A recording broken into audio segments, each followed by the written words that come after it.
What's going on, guys? Welcome back to Whiskey Dixon. I'm Sugarbear. I got my buddy Troy here with me today. How's it going? We're drinking Evan Williams Bottled in Bond White Label. Ooh. So, I know what you're thinking. Evan Williams? Yeah.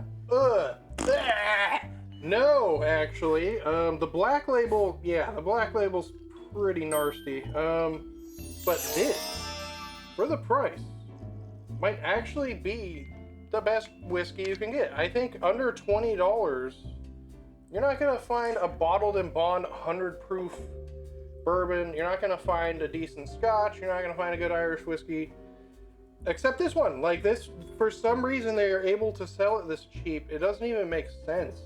And for those who didn't watch, we did another Bottled in Bond episode, and to be Bottled in Bond means it must be 100 proof. It must be distilled in one distilling season, which is just a normal season. Like it had to have been made in like winter or spring or fall or whatever. It's got to be 4 years old.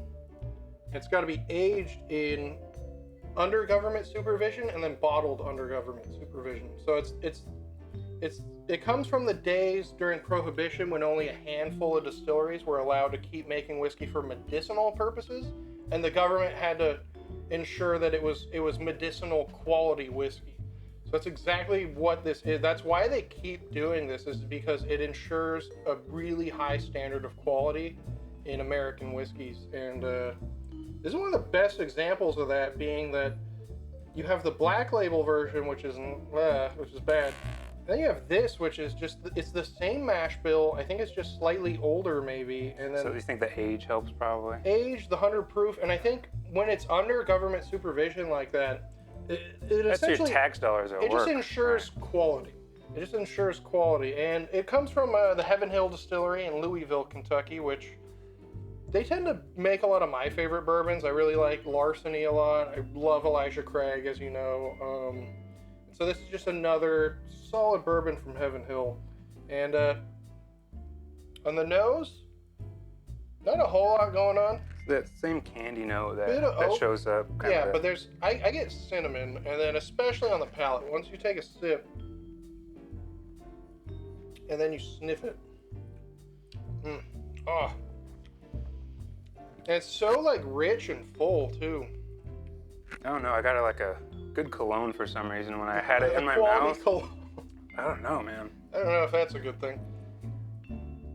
Like you taste the smell of it though. Oh yeah, it's a little fumey. I mean, it's 100 proof.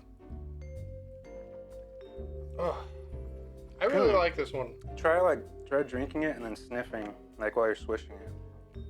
It's got but it's a good. Are you getting that? Oh yeah.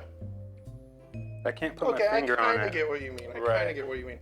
It's like old-timey cologne. Like a cologne that like Dapper Dan would wear in the 1940s. I'm a Dapper Dan, man. Yeah, exactly. Now what's funny, Evan Williams was the first distiller in Kentucky, like first legal distillery. He founded the first distillery. And then the brand Evan Williams didn't even come about till like the 1940s, 1950s. They decided like we should probably credit him with something because he's the first. Yeah, he's the first. It was back in like 1820 something. He opened a distillery in Kentucky, and then no, it's you can't beat this for the price. Like you just cannot beat this for the price. This comes in. I've seen it as cheap as $13 and as high as like 18. It's always under $20. And that's a quality buy. Such a go-to, yeah. Especially for the proof. This is like super budget as far as I'm concerned when you're talking under 20, but like this punches way above its weight. Like I would pay double the price for this, but I'm not going to because I don't have to. Because Evan Williams is actually really reasonable about pricing on all their stuff, and much better than the Black Label. Oh, I mean, it's like night and day. Like, I can't believe they're even this. I feel like whenever I talk about this whiskey, people automatically think of the Black Label one, and they're like, oh, that garbage? And I'm like, no. The White Label one is... Do they even make any more releases besides that? They do. They have a really good single barrel, which I got a while back. That one's more like $30, which is pretty reasonable considering. I think it was like a 7 or 8 year old single barrel. Yeah.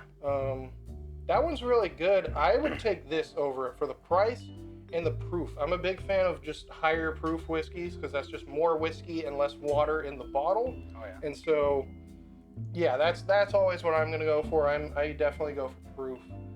And this is perfect example. You're not gonna find anything 100 proof under $20 this good. All right.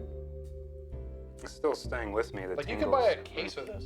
Yeah. You know, like for maybe Some $150, apocalypse. something like that. Like probably not even that much.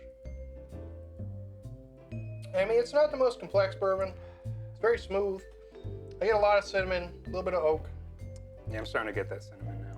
Short finish, kind of fleeting, but that allows you to just continuously drink it. And you can mix this with whatever. You can make cocktails with this. Again, it's so cheap. You can experiment with it any kind of way you want, really. So I think for the price, might be the best whiskey on the market right now, just overall. Yeah, I don't know. Anything else? Definitely give it a look.